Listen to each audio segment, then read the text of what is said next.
All right, let's jump into it today. We're going to be talking video editing, Oh, yeah.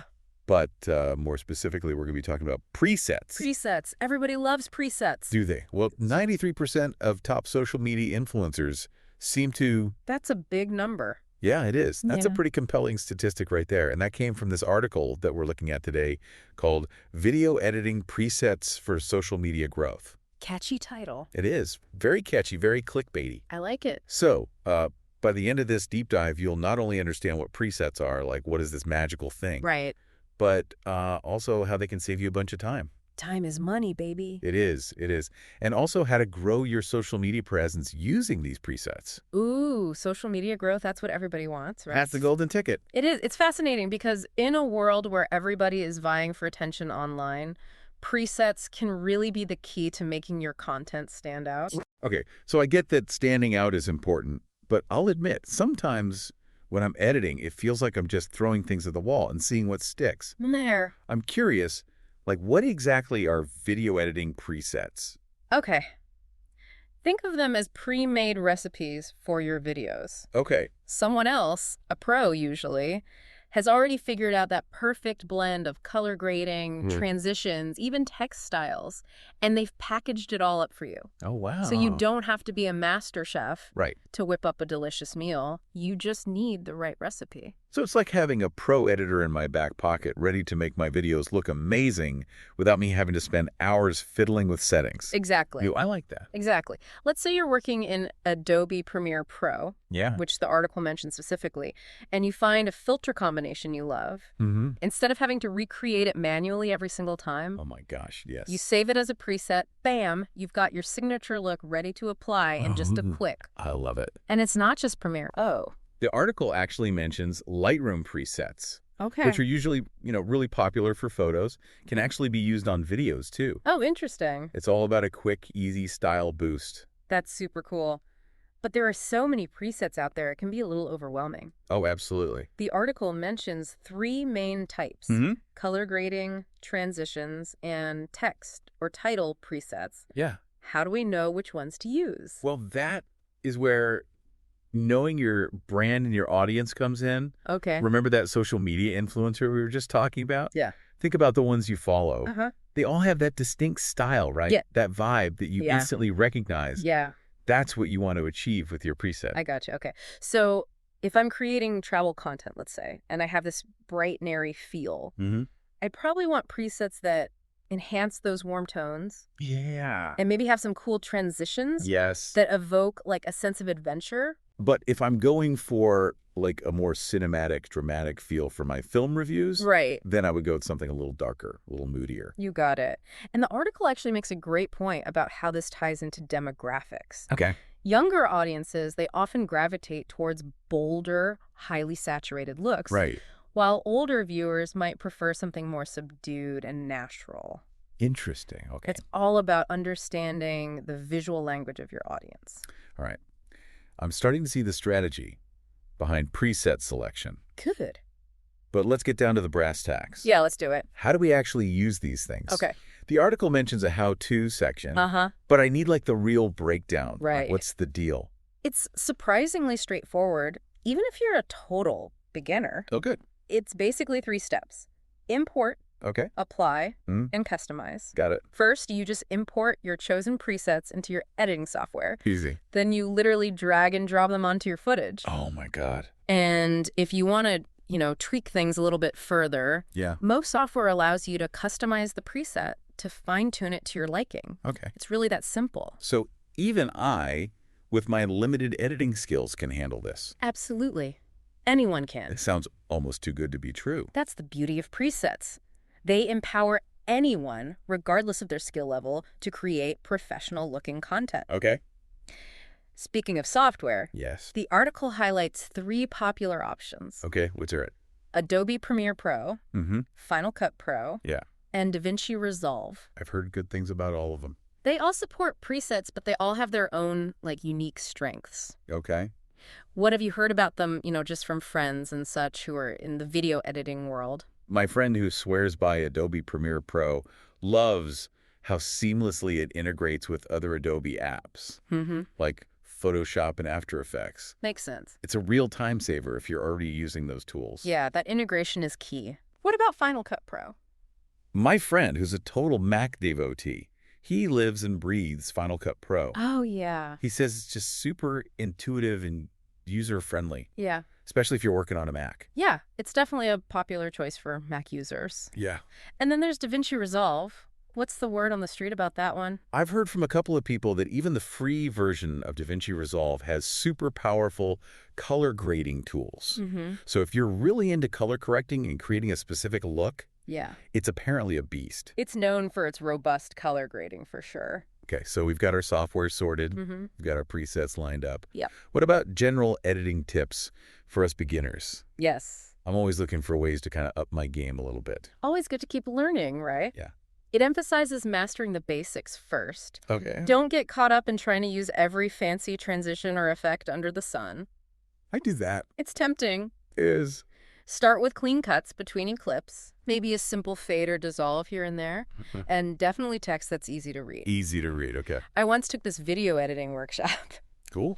and the instructor said something that really stuck with me. Oh. He said, think of your video like a story. The edits should help tell that story, not distract from it. That's a really good analogy. I thought so too. So focus on storytelling and keep it simple, at least at first. Exactly. What else? Here's something that often gets overlooked. Okay. Audio. Oh, yeah. It's just as important as visuals, maybe even more so. I remember reading this mind-blowing statistic. 93% of American consumers Wow, okay. watch videos on their phones Uh-huh. with the sound off. Wait, really? Yeah. So all that time I spent agonizing over the perfect background music. It might be falling on deaf ears, literally. Wow. The article really emphasizes making your videos engaging even without sound. Okay. Think strong visuals, clear storytelling, and definitely use subtitles. Subtitles, okay. People scrolling through their feed need to be hooked instantly. Okay, so audio is key. Yes. Visuals need to grab attention. Mm-hmm. What about video length? Yeah, that's something I'm always struggling with. Sure. How long is too long? It all comes down to the platform. Okay. Remember that attention span thing we talked about? Yeah. Short-form videos, like those under a minute, they rule on Instagram and TikTok. Okay. They're quick, snappy, perfect for mobile viewing. So that's why my cat videos never go viral on YouTube. How long are those? They're like 5 minutes long. You might want to trim those down for TikTok. Okay. YouTube, on the other hand, Yeah. that's where longer-form content thrives. Okay. People go there expecting those in-depth videos, Right. tutorials, reviews, things like that. It's all about tailoring your content to the platform Yes. and the audience's expectations. Exactly. Makes sense. Now let's circle back to something we touched on earlier. Okay. Branding. Branding, love it. The article talked about the importance of consistent branding, and I'm really curious how presets play into that. All right, so imagine you're scrolling through Instagram and you see a video Yep. with a specific color palette, Right. a certain font style, a vibe Uh-huh. that just feels familiar. Yeah. You instantly know, even without seeing the name, Right. who created that video. Yeah. That's the power of consistent branding. It's like having a visual signature Yes. that sets you apart. Exactly. I'm picturing some of those big name YouTubers right now. Mm-hmm. And yeah, you're right. Yeah. I can totally recognize their style in an instant. And presets help you build that recognition Oh, okay. by using the same presets across all your videos, whether it's a quick Instagram reel or a longer YouTube tutorial. You create that unified, recognizable look. So it's not just about making my videos look pretty. Right. It's about making them look distinctly mine. Exactly. Okay. The article actually highlights some pretty compelling statistics. Well, let's hear them. Consistent logos increase brand recognition by 80%. Wow. And consistent colors Yeah. by a whopping 90%. Those numbers are impressive. That's huge. So presets aren't just time savers, they're brand builders. Love it. I love that. But how do we know if our videos are actually working? Good question. We can't just assume, right? Definitely not. Okay. That's where analyzing video performance comes in. Okay. It's not just about getting views. It's I know. about understanding how people are engaging with your content. Yeah. The article suggests tracking metrics like Okay. views, Mm-hmm. engagement rate, Okay. watch time, Uh-huh. and click-through rate. Okay, break those down for me. Okay. What am I looking for in each of those metrics? So views give you a sense of reach, like how many people actually saw your video. Okay. But engagement is even more important. Okay. Engagement rate tells you how many people liked, commented, shared, basically how many people interacted with your video. So it's not just about passively watching. Right. It's about actively participating. Exactly. Okay. Then there's watch time, which Yeah. is super important. Okay. It tells you how long people are actually sticking around. Are they watching the whole thing or bouncing after a few seconds? Ooh, yeah, that bounce rate can be a little disheartening. It can be, Yeah. but it's valuable information. Okay. It tells you if your video is captivating enough to hold their attention. Right. And finally, click-through rate measures how effective your video is at getting people to take action. Right. Like visiting your website, buying a product. So it's about creating content that not only entertains, but also drives results. Exactly. That's the goal. Okay, so we've got all this data, all these numbers. Yeah. What do we do with it? That's where the real learning begins. Okay. By analyzing these metrics, Mm-hmm. you can start to see trends and patterns. Okay. What types of videos get the most engagement? What editing styles are keeping people watching longer? Yeah. You can then use that data to refine your content strategy and make your videos even better. It's a constant process of experimentation, Yes, analysis, and refinement. exactly. Yeah. And that ties into the importance of staying updated on trends. Oh, yeah, trends. The article mentioned following video editing influencers Yeah. and participating in social media challenges. Oh, fun. It's all about keeping your content fresh and relevant. Okay, so where do I find these video editing gurus? Are they hiding in some secret online lair? Not quite. Okay. YouTube is a great resource for Yeah. tutorials and inspiration. Mm-hmm. Instagram is a hub for a lot of creative trends. Yeah. Even LinkedIn has some really great video editing communities. Oh, cool.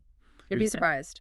So it's about immersing myself in the world of video editing, Yeah. seeing what other people are doing and finding new ways to push my own creative boundaries. Love it. That's the spirit. What about social media challenges? Are those worth participating in? Definitely. They can be a lot of fun. Yeah. And they kind of force you to step outside of your comfort zone. Right? Often challenges involve specific editing styles Mm-hmm. or themes, which can really spark new ideas Okay. and help you refine your skills. I could see how that would get the creative juices flowing. For sure. Plus, it's a chance to connect with other creators. Yes. Get feedback, expand your reach. Absolutely. Remember the sharing is caring section in the article? Oh, yes. This is where that comes into play. It does. Sharing your presets with your followers Yeah. can be a fantastic way to build community Totally. and encourage collaboration. It's like saying, Yeah. hey, here's my secret sauce. Let's create something awesome together. I love that. All right. It fosters a sense of community Mhm. and can lead to some really interesting collaborations. Absolutely. Yeah. Now,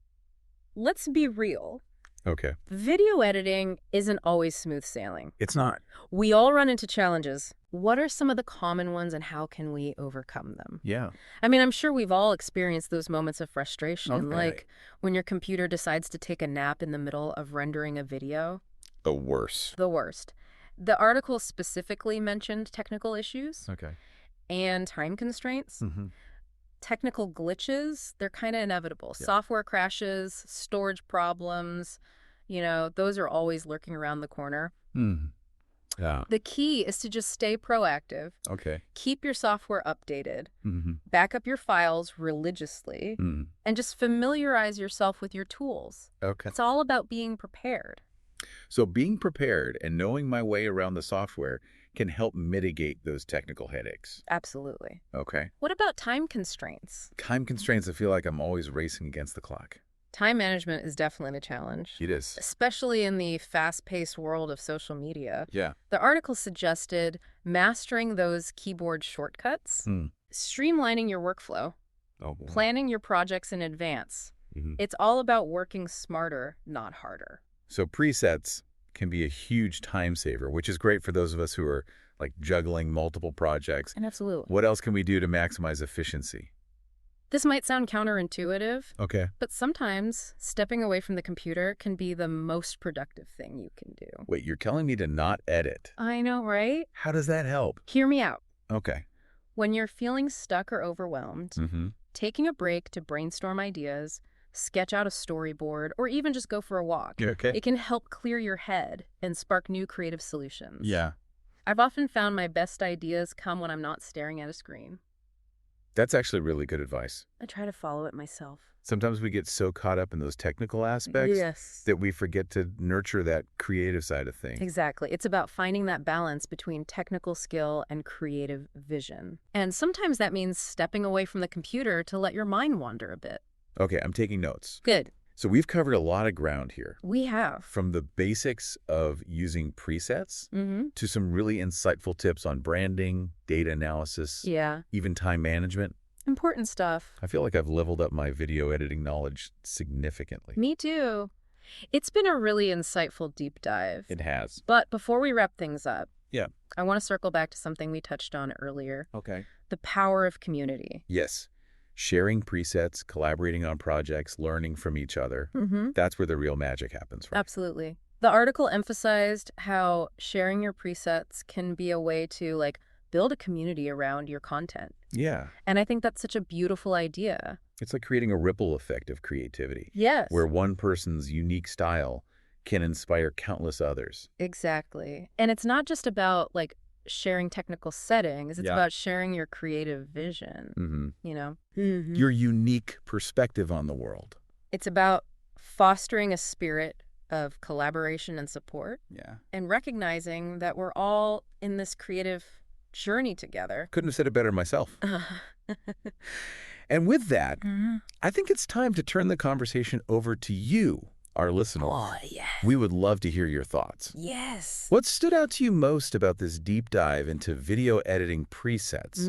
What are you excited to try out? Share your insights and experiences in the comments below. I'm still buzzing from all those insights. Me too. It's amazing how much there is to learn about video editing. Right. Even something seemingly simple like using presets.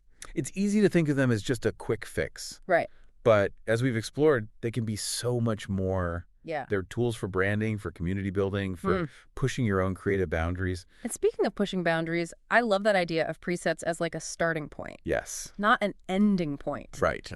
We can tweak those settings for sure. Combine different presets, really make them our own. Yeah. It's like having a blueprint that we can customize to build something truly unique. That's the key takeaway I hope listeners walk away with. Yeah. Presets are a foundation. Mm-hmm. They give you that solid base to work from.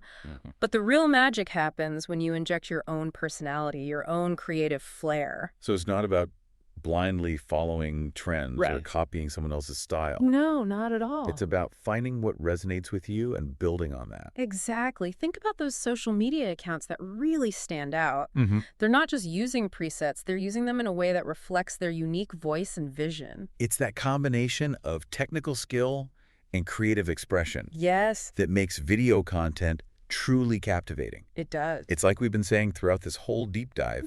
It's about finding that sweet spot where efficiency fuels innovation, I love that. where consistency empowers individuality. And that's what makes video editing such an exciting field. It's Yeah. a constant evolution, a journey of discovery. I like that. And presets are like these little sparks that can ignite your creativity and help you share your story with the world. So to all of our listeners out there, Yes. we encourage you to embrace the power of presets, Experiment. to experiment, to play, to create. Don't be afraid to break the rules, to push those boundaries. Find what makes your content uniquely you. Yes, because your voice deserves to be heard. It does. And video is an incredibly powerful medium for doing just that. And remember, there's a whole community of creators out there Yes. ready to support you, to share ideas, to collaborate, to celebrate your successes. Love it. So dive in, have fun, and let your creativity shine. Thanks for joining us on this deep dive into the world of video editing presets. It's been a pleasure. Until next time, Yes. keep learning, keep creating, and keep pushing the boundaries of what's possible.